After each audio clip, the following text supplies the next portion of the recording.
안녕하십니까. 사회복지행정론 여러분들 같이 공부하고 있는데요. 오늘 공부할 주제는 이제 품질 관리에 관한 부분입니다.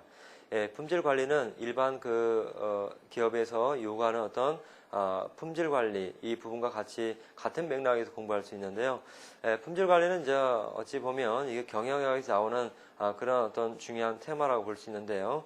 우리가 이 시간에 공부할 부분들은 사회복지 조직에서 뭔가 생각할 수 있는 그런 질 관리, 어떤 국민들의 삶의 질을 향상시키고 클라이언트에게 보다 나은 좀 더 나은 복지 서비스를 제공하기 위한 그런 질 관리라고 이렇게 볼 수가 있습니다. 다시 얘기하면 그들에게 필요한 삶의 질을 향상시키기 위한 어떤 일정한 관리 기법을 의미하는데요. 그럼 이 시간에 그 품질 관리에 대한 간단한 개요를 말씀을 드릴게요. 첫 번째 사회복지 서비스의 그 품질이라는 측면에서 품질 관리, 경영에서 얘기하는 그 품질 관리가 이런 사회복지 조직과 어떤 관련성 속에서 그 의미를 담게 되는지요. 두 번째 사회복지 서비스 품질 관리한 TQM이라는 것이 최근에 근자에 상당히 그 현대 조직 이론에서 의미가 있는 이론이라고 보겠습니다. 그래서 TQM이 의미하는 바가 무엇인지 거기에서 우리가 살펴보겠습니다. 세 번째는 이제 위험 관리라고 하는 부분인데요. 그래서 위험 관리가 요즘에는 그 현대 조직 이론에서 어떤 위치를 차지하고 있는지 그런 개념들을 그 속성을 중심으로 해서 살펴볼 예정입니다. 아무튼 이 시간을 통해서 여러분들이 그 품질 관리에 대한 내용들을 통해서 사회복지 조직에 기여할 수 있는 바가 무엇인지 다시 한번 생각할 수 있는 기회가 될 걸로 생각이 됩니다. 그럼 먼저 사회복지 서비스의 품질에 대해서 한번 살펴보도록 하죠. 사회복지 서비스의 품질이라고 하는 것은 서비스의 목적 성취를 위해서 가장 바람직한 것으로 생각되는 방법이나 기법, 절차들을 일선 업무자가 얼마나 적절하게 활용할 수 있는가를 나타내는 것을 의미합니다. 또한 서비스 이용자 입장에서 볼 때 만족도를 반영한 것이라고 생각할 수 있는데요. 무엇보다 한정된 자원에 의해서 서비스의 양이 제한받을 수밖에 없기 때문에 서비스의 질적인 측면에서 관리와 개선 전략이 필요하다고 보겠습니다. 그렇다면은 이런 서비스에 있어서 그 5가지 품질 차원이 있습니다. 첫 번째, 신뢰성이라고 하는 측면입니다. 그래서 일관된 방식으로 제공된 서비스를 의미하고요. 품질에 대한 클라이언트의 기대를 만족시키는 방법에 달려있다고 보겠습니다. 두 번째, 즉흥성입니다. 즉흥성. 필요한 시기에 가장 짧은 시간 내에 서비스를 제공하는 것을 의미합니다. 그 다음에 세 번째, 확신성을 줄 수가 있는데요. 직원들이 친절하고 공손하고 친중하고 관련 지식을 많이 가지고 있어야 합니다. 그래서 우리가 사회복지사 윤리강령에 나온 것처럼 예를 들면 인간을 존중하고 예를 들면은 전문 지식인으로서 전문 지식과 기술을 함양하고 그다음에 윤리의식을 가져야 한다. 동료에 대한 관계나 또는 사회에 대한 관계나 여러 가지 이득을 취하는 데 있어서 뭔가 윤리의식을 가져야 한다. 이런 내용도 있었죠. 그래서 미국의 사회복지사 협회에 관련된 내용과 어느 정도 유사한 측면이 있다. 이런 걸 우리가 앞에서 공부한 바 있습니다. 그래서 확신성도 역시 마찬가지로 그런 측면에서 우리가 같은 맥락 생각할 수가 있고요. 네 번째, 감정이입이 있습니다. 이 클라이언트의 경우에는 뭔가 문제가 있는 클라이언트입니다. 그래서 정서적, 심리적으로 뭔가 문제가 있기 때문에 그들에게 각별한 관심과 사랑을 베풀어야겠죠. 다섯 번째, 가시성입니다. 서비스 전달과 관련된 시설, 인력 등의 외형이 적절하게 분배가 되어 있어야죠. 그래서 적절한 어떤 서비스에 관련된 시설, 인력이 필요합니다. 그럼 세 번째, 사회복지 서비스 품질 경영을 위한 전략 측면이 있죠. 그래서 전략적 사고, 그 다음에 효과적인 전략 개발, 이런 것들이 필요합니다. 미래를 고려한 현재 의사결정, 팀제와 전문성의 구축, 조직의 위계나 기능 부서에 제한받지 않은 재량성 있는 의사결정, 전략적 우선순위 결정, 뭐 이런 것들이 있죠. 그래서 우리가 앞에서 봤던 내용들을 그냥 다시 한번 종합하는 거예요. 그래서 전략적 사고라든지 예를 들면은 여기 나온 것처럼 수익적인 조직 구조에서 수평적 조직 구조에서 그다음에 관료제적인 구조에서 인간관계 모형에서 예를 들면은 현대적인 조직 이론으로 이렇게 변화되고 발전된다고 여러분들 앞에서 본 바 있어요. 똑같이 여기서 그래서 종합적인 내용들 같이 담고 있습니다. 예, 그 다음에 이제 사회복지 서비스의 품질 관리를 위한 TQM이라는 게 있는데요. TQM이라는 것은 영어로 하면 Total Quality Management입니다. 이게 총체적 품질 관리라고 하는 건데요. 어떤 의미를 담게 되는지요. 이게 조직에 산출하는 재화 및 서비스의 품질을 향상시키기 위해서 조직 내의 전체 구성원이 참여하여 업무 수행 방법을 개선하는 조직 운영 방식을 의미한다고 보겠습니다. TQM이 전통적인 관리 기법과 구별되는 가장 큰 특징은 고객의 욕구나 필요에 기초하여 목표를 설정하는 고객 중심의 관리를 지향한다는 거죠. 그래서 TQM의 특징을 보면은 조직 리더의 강력한 의지로 주도가 되고요. 두 번째, 의사결정 과정에서 전체 구성원의 참여를 활성화시키기 위한 권력의 분배가 필수적입니다. 세 번째, 고객 중심의 관리이고요. 네 번째, 지속적인 학습 과정이며 총체적인 관리 과정 이렇게 볼 수가 있는 거죠. 그럼 품질 관리를 위한 그 TQM의 10단계가 있습니다. 그래서 이건 여러분들 그냥 참고를 해주기 바랍니다. 기관장이 품질에 대한 강조, 품질 향상을 위한 프로젝트 선택, 사업 과정과 서비스에 대한 정의 내리기, 계획 실행, 사업에 대한 표준화 사업, TQM 업무 추진팀 구성, 기존 데이터 수집, 개선 계획 수립, 변화 추적, 자축과 격려. 그래서 뭔가 변화와 발전을 위해서 필요한 여러 가지 프로젝트나 전략이나 계획이나 변화 이런 것들이 바로 TQM이라고 볼 수가 있는 거죠. 그렇다면 뭔가 경영이 얘기하는 그 TQM이라는 것이 사회복지에서는 어떠한 의미를 담고 있고 어떤 이런 전망점을 가지고 있는지. 그래서 TQM이라는 것은 목표한 관리나 예컨대 연기준 예산 편성이라든지 그리고 참여적 경영 등의 초기 경영 기법과는 유사합니다. 예, 그렇지만 적절하게 사용된다면 서비스 전달 과정의 특정 부분을 개선해서 클라이언트에 대한 휴먼 서비스를 더욱 효과적으로 제공할 수가 있는 거죠. 이 TQM은 고객이나 클라이언트 욕구를 더욱 공식적으로 인식함으로써 클라이언트의 자기결정을 독려하기 위한 독특한 기법을 제공하고 있습니다. 또한 TQM은 서비스 전달 과정에서 모든 직원의 관점을 더욱 체계적으로 포함시키는 방법을 제공합니다. 직접 서비스 제공을 담당한 직원의 업무 공백과 중복 업무를 제거함으로써 클라이언트를 위한 실제적인 서비스에 더 많은 자원을 동원하고 비추가하는 수단을 제공하겠죠. 서비스 제공 및 행정 과정을 파악하고 단순함으로써 서비스 수준을 유지할 수가 있습니다. 팀제나 이런 팀 접근 방법을 통해서 조직의 팀 구성원들이 근로생활의 질에 직접 공헌하기 위한 흥미있는 새 지침을 제공한다고 볼 수가 있습니다. 또한 사회복지사들이 편견 없이 적절히 활용한다면 유용한 도구가 될 수가 있겠죠. 다만 이런 사회복지 조직에서도 TQM에 대한 어떤 한계점이 있습니다. 사회복지 조직이 산출한 사회복지 서비스 효과성과 질을 객관적이고 타당성에게 측정할 수 있는 척도가 부족하다는 특징이 있습니다. 그래서 성공적인 TQM의 시행은 조직 리더의 의지와 직원의 자발적인 참여가 선행이 되고요. 그래서 한국 사회복지 조직의 특성상 이러한 선행 요건의 충족은 대단히 어렵다고 보겠습니다. TQM을 시행하기 위한 다양한 관리 기법의 활용에 대한 지식과 기술이 구비되어야 하는데 아직도 한국의 사회복지 조직에서는 이러한 TQM에 관련된 전문적인 지식이 좀 부족하고요. 사회복지 조직의 관리자나 직원들은 이러한 효과적인 관리 기법에 활용하는 그런 예가 좀 적다고 이렇게 보겠습니다. 그러면 이제 사회복지 그 서비스에 있어서 뭔가 질적 향상을 위한 관리 기법으로서 우리가 TQM을 봤는데요. TQM과 관련해서 예를 들자면은 박경이라고 하는 학자는 복지 QC 퀄리티 컨트롤의 활동에 관한 사례 연구에서 삶의 질 퀄리티 오브 라이프 삶의 질이 중요시되고 있다고 이렇게 얘기를 하고 있습니다. 따라서 온라인 사회복지계에서 복지 서비스 발상 전환을 요구하고 있다고 이렇게 얘기를 하고 있죠. 그래서 이런 발상 전환이 요청된 이유는 바로 정상화 이념의 확대와 이용자 중심 서비스 제공, 그리고 생활상 문제의 다양화와 복잡화, 사회 및 자연 환경의 악화에 의한 각종 장애의 증가 등이 바로 복지 이념과 복지 효과가 변화되고 있기 때문이라고 이렇게 얘기를 하고 있습니다.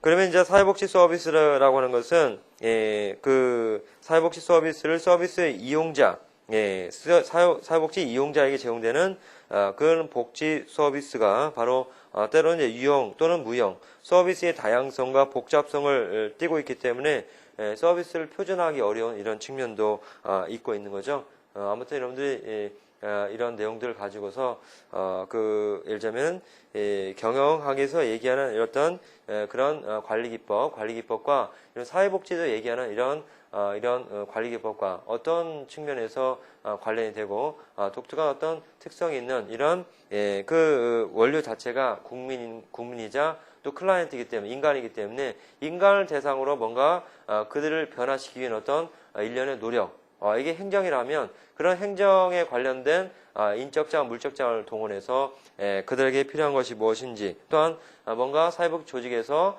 뭔가 삶의 질을 높이기 위한 어떤 품질 경영 기법 이런 것들이 필요하다고 보겠습니다. 이제 다음 사회복지 서비스 질관리라고 하는 부분이 있는데요. 뭐 질관리, 품질관리, 뭐 학자마다 좀 약간 그 용어상에 뭐 차이가 있는 것은 뭐 그렇게 문제가 되지 않습니다. 사회복지 서비스 질관리의 이걸 SQM이라고 하죠. SQM. 그래서 서비스 퀄리티 매니지먼트. 사회복지 기관이 제공하는 서비스 질을 향상시켜 궁극적으로 서비스 이용자의 만족을 추구하기 위해서 사회복지 기관이나 그 시설의 질적 향상을 꾀하기 위한 효과적인 관리 기법이라고 이렇게 할 수 있는 거죠. 그럼 SQM을 추구하는 목적은 뭐냐? 그것은 서비스의 창출과 서비스를 제공하는 전 과정에서 발생하는 모든 문제를 제거하고 일관성 있는 사회복지 서비스를 확보하고 제공하는 데 그 근본 목적이 있습니다. 그 두 번째 사회복지 윤리 강령이 있는데요. 클라크가 주장하는 것처럼 사회복지에서 핵심 가치는 보호의 이중적 역할과 네 가지 원칙을 공식화하고 통제하는 것을 포함한다고 합니다. 첫 번째, 각 개인의 가치와 독특성을 인정을 해야 한다. 두 번째, 사회 정의에 입각해야 한다. 세 번째, 자유의 정신에 입각해야 한다. 네 번째, 지역사회의 그 본질을 두고 있어야 한다. 이렇게 하고 있죠. 그래서 뭐 앞에서도 뭐 설명한 바 있지만 직업인으로서 어떤 윤리적인 측면, 직업윤리라고 합니다. 그래서 변호사로서의 어떤 직업윤리, 의사로서의 어떤 직업윤리, 사회복사로 직업윤리. 그래서 여러분들이 사회복사가 정말 전문직이냐 이렇게 따지고 들면 여러분들이 그걸 해명을 해야 합니다. 본인이 사회복사이고 또 앞으로 사회복사 될 것이기 때문에 예를 들면 2급이냐 1급이냐 이걸 떠나가지고 여러분들이 내가 정말 사회복사로 정체성을 갖고 있냐 이걸 다시 한번 뭔가 생각을 한다면은 정말 우리가 사회복지사 윤리강령에서 얘기한 것처럼 그 윤리강령에 나와 있는 내용들 여러분들이 유념해가지고 정말 그 윤리강령에 맞게 여러분들이 행동을 하셔야 돼요. 그래서 그들에게 필요한 것이 무엇인지 뭔가 행정적으로 그들에게 지원해 줄 것은 무엇인지 서비스의 어떤 품목들 이런 것들을 좀 개발하고 또 그들에게 필요한 프로그램을 개발하고 또 적용하는 데 있어서 뭔가 문제점 없는지 이런 것들을 여러분들이 연구하시면서 공부도 하시면서 그 실습도 하고 또 예를 들면 그 실천 현장에서 이런 게 활동을 하셔야 돼요. 그렇지 않으면은 예를 들면 자격증만 땄다. 예를 들면 운전면허 취득한 것처럼 하나 국가 자격증 취득했다. 뭐 이런 차원을 뭐 넘어가겠습니까? 때로는 뭐 장롱면허 뭐 이런 거가 되겠어요. 아무튼 여러분들이 사회복지 윤리강령의 취지에 맞게 여러분들이 그 전문 직업인으로서 활동하기 위해서 열심히 공부해 주시기 바랍니다. 클라크는 2000년도에 영국의 사회사업가협회에서 규정한 전문사회복지사 윤리강령을 예로 들어 설명하고 있는데요. 실무의 도덕적 문제와 어려운 상황을 어떻게 다룰 것인지 설명하고 있습니다. 두 번째, 방법상에서 사회복지 실무자에게 어떤 행동이 요청될 때 묘사하고 있는 내용을 평가하고 판단하게 하는 렌즈를 통해서 상황을 파악할 수 있도록 제공하기 위한 것이라고 이렇게 보고 있습니다. 이제 다음으로 이제 위험 관리라고 하는 거 있죠. 우리는 공공기관에서 또는 이제 공행정 분야에서 위험 관리라는 것은 뭐 행정학에서 계속적으로 추구하고 있는 이런 테마 중에 하나죠. 그래서 뭔가 위기 시기에 뭐 경제적으로나 뭐 정치적으로나 또 예를 들면 여러 가지 그 측면에서 위험이라는 것은 항상 상존하고 있습니다. 그래서 그 위기 시에 어떻게 어떤 방법으로 효율적으로 효과적으로 전략을 세워서 뭔가 그 위기를 극복할 수 있는 방안들, 이런 것을 상당히 공행정뿐만 아니라 이 민간 조직이 상당히 중요하다고 봅니다. 그래서 역시 사회복지 조직에서도 위험관리라는 그런 테마가 나와 있는데요. 그러면 위험관리의 그 필요성을 보시겠어요? 급속하게 변하고 있는 사회복지 환경 변화는 수많은 위험들을 발생시키고 있으므로 클라이언트 만족과 서비스의 질 향상, 전문가의 윤리적 기준과 책임성 이행을 위한 하나의 그 필요 요건으로서 위험관리는 우리 사회에서 반드시 필요합니다. 이 사회복지 서비스에서 위험관리가 필요한 이유는 한 4가지 정도로 이렇게 정리할 수가 있는데요. 첫 번째, 서비스 제공자의 책임 의식의 증대. 두 번째, 이용자 측의 권리의식 희박. 세 번째, 이용자 권리 옹호를 위한 운영 적정화 위원회의 설치. 네 번째, 소송의 증대 예측 우려. 그래서 위험관리가 필요한 이유를 갖다가 4가지로 이렇게 정리해 볼 수가 있는데요. 그렇다면 이런 필요성을 얘기하기 전에 그러면 위험관리에서 얘기하는 위험이란 것이 뭐냐? 우리도 리스크라고 얘기해요. 리스크. 그러면 리스크라고 하는 것이 어떤 의미를 내포하고 있는지요? 사고 발생의 가능성으로서 뭔가 인시던트, 그 다음에 사고 그 자체로서의 액시던트, 그 다음에 사고 발생의 조건이나 상황, 사정, 환경으로 생각하지 않았던 우연한 사고나 불가항력의 그 사고 등이 포함하고 있는 거죠. 예, 그래서 위험이라고 할 때 위험, 예, 위험, 물론 리스크죠, 리스크. 예, 그 리스크에는 뭔가 사회복지 조직에서 인시던트입니다. 인시던트. 영어로 쓰는데요. 뭐 여러분들이 다 아는 내용, 뭐 어렵지 않은 단어들이죠. 그래서 인시던트라는 뭐 사고 발생 가능성. 그 다음에 액시던트가 있죠. 액시던트. 액시던트라는 건 사고 그 자체. 그 다음에 이제 리스크에는 그 다음에 이제 사고 발생 조건, 사정, 상황, 요인, 환경, 이런 것들을 이 의미 안에 내포하고 있는 거죠. 이 리스크 안에. 바로 위험입니다. 위험.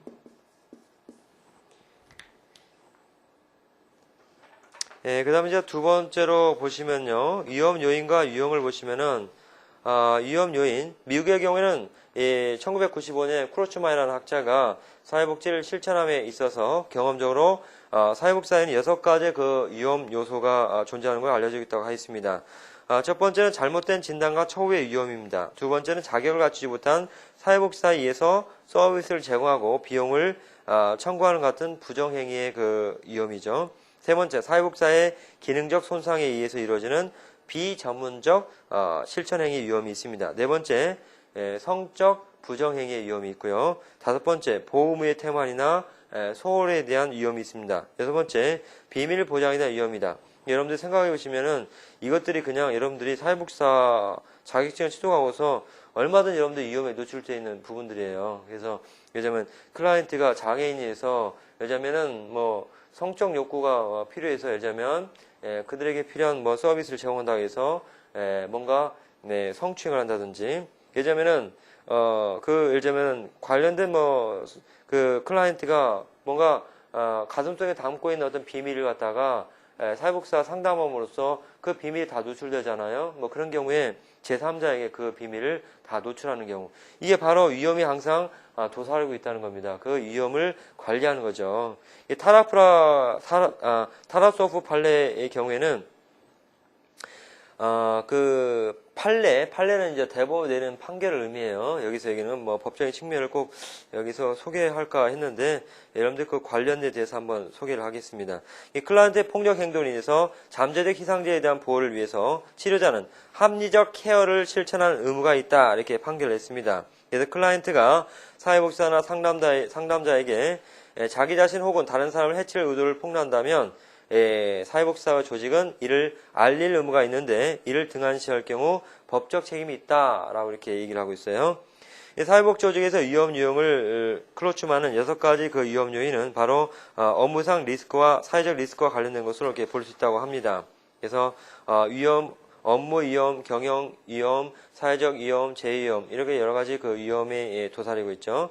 그럼 위험 관리란 무엇인가? 위험 관리라는 것은 위험을 확인, 분석, 평가하여 최저가 위험 처리 방도를 선택하는 것입니다. 예컨대 방문간호에서 위험 관리란 방문간호와 관련해서 다양한 위험을 예견하고 그 위험이 가져오는 손실을 예방하기 위한 대책이고 불행히도 손실이 발생했을 경우에 그 사고를 처리하는 대책이며 이것은 효율적으로 강구해서 사업의 지속과 안정을 발전하기 위한 경영상 기법이라고 볼 수가 있는 거죠.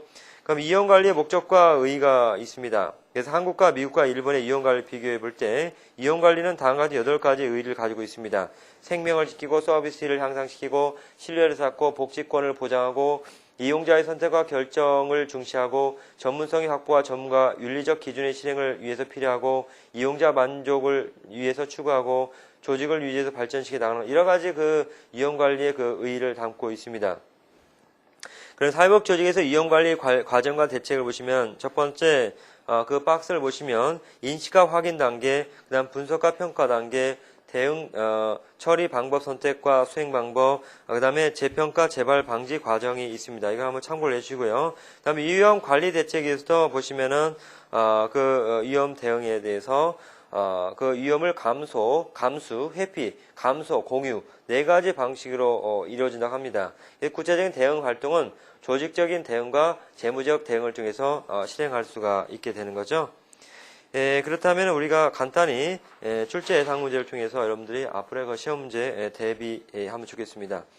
1번 다음 사회복지 서비스에 대한 설명을 맞지 않은 내용은 1번 사회복지 행정 전달 체계 원칙과 사회복지 원칙에 따라 공정하게 제공돼야 한다. 이건 맞는 내용이죠. 서비스의 질이란 품질이란 공공복지나 민간복지를 포함해서 복지기관이나 시설의 정책이나 목적에 따라 제공된 사회복지 서비스를 사회복지사가 얼마나 적절하게 활용하고 있는지를 나타내는 것이다. 이건 개념적이죠. 3번 사회복지 서비스는 생산과 소비가 동시에 이루어지며 소멸성의 성질을 더 많이 내포하고 있다. 이게 맞는 내용이죠.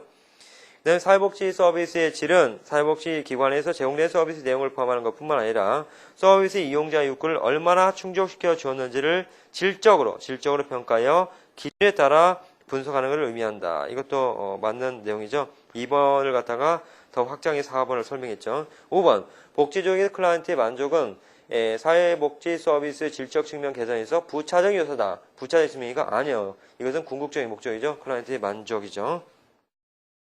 그 다음에 2번 다음 총체적 품질관리 TQM에 대한 설명으로 틀린 내용은 여기서 총체적 품질관리 이렇게 친절하게 설명했는데 바로 TQM으로 바로 나올 수 있어요. TQM은 1번 조직의 산출한 재화 및 서비스 품질을 향상시키기 위해서 조직 내에 전체 구성이 참여하여 업무 수행 방법을 개선하는 조직 운영 방식을 의미한다. 이건 개념적이죠.